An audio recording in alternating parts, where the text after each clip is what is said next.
అరే కుక్కకి బొక్క దొరికినట్టు కొందరు సౌత్ నార్త్ విడిపోవాలి, United States of South India కావాలట. పవన్ కళ్యాణ్ చంద్రబాబు నాయుడు గారు దేశద్రోహులట, ట్రైటర్స్ అట. సింపుల్ గా చెప్పాలంటే ప్రజల జనాభా పెరిగినప్పుడు లేదా మారినప్పుడు ప్రతి ఎంపీ లేదా ఎమ్మెల్యే సుమారు సమాన సంఖ్యలో ప్రజలను ప్రతినిధిత్వం చేసేలా నియోజకవర్గాల సరిహద్దులను మారుస్తారు.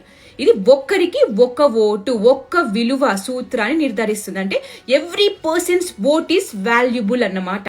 సో రాజ్యాంగంలోని ఆర్టికల్ 82 మరియు ఆర్టికల్ 170 ప్రకారం ప్రతి సెన్సస్ తర్వాత ఈ డీలిమిటేషన్ ప్రక్రియ జరగాలి. భారతదేశంలో ఇప్పటి వరకు ఎన్నిసార్లు జరిగింది?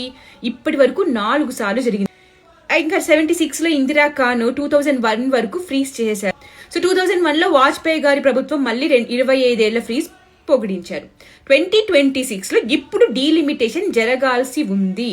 కొత్త సెన్సస్ డేటా ప్రచురించబడిన తర్వాత ఆర్టికల్ 81, 82 మరియు 338 ట్రిగ్గర్ అయిపోతాయి.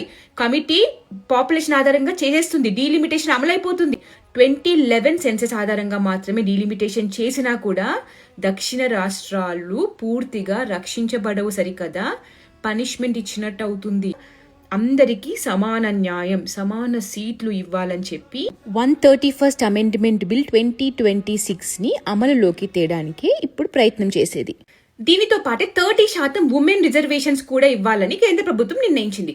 ఉదాహరణ, కేరళలో 17 లక్షల మందికి ఒక ఎంపీ ఉన్నాడు.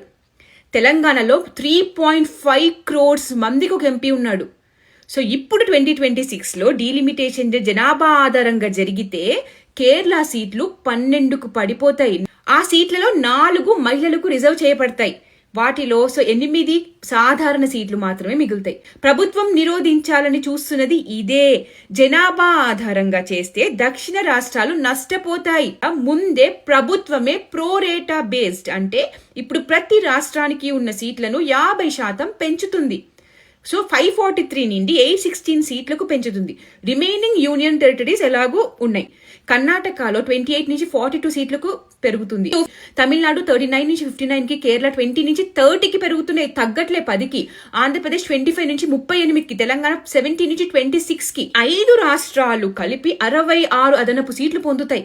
వాటి సామూహిక వాటా 23.7 కన్నా ఎక్కువ అవుతుంది. ఇంతకుముందు 23.7 ఉంది, ఇప్పుడు ఇంకా ఎక్కువ ఉంది.